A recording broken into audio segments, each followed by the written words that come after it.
Salut Constance, qu'est-ce que tu Oui, fais de ça beau? va.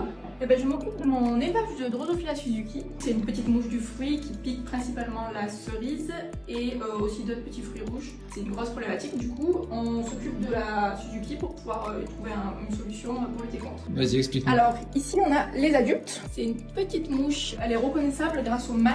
Elle a deux petites pointes noires sur les ailes. Je m'occupe de mon élevage tous les 2 jours. Donc, en fait, je transvase des petits pots qui sont comme ceci. Ces petits pots, ils sont constitués d'un milieu qui est fait exprès pour les drosos, attractif et qui permet aux drosos en fait de pondre dans le milieu.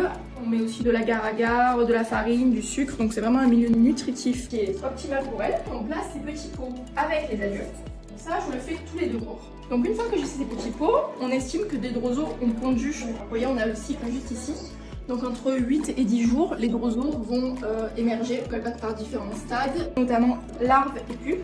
On referme notre petit pot comme ceci et on met un petit bouchon pour qu'elles aient quand même de l'oxygène mais qu'elles puissent pas sortir. Je les mets dans une autre cage. Je regarde tous les 2 jours s'il y a des émergences. Alors là, vous allez voir, il y a pas mal de pupes. Avec le milieu du coup qui a été quand même pas mal utilisé par les larves. Et donc on voit tous les tunnels qu'elles ont créés dans le milieu. Ces petits pots où il y a de l'émergence, je vais les transvaser avec mes adultes pour faire un roulement.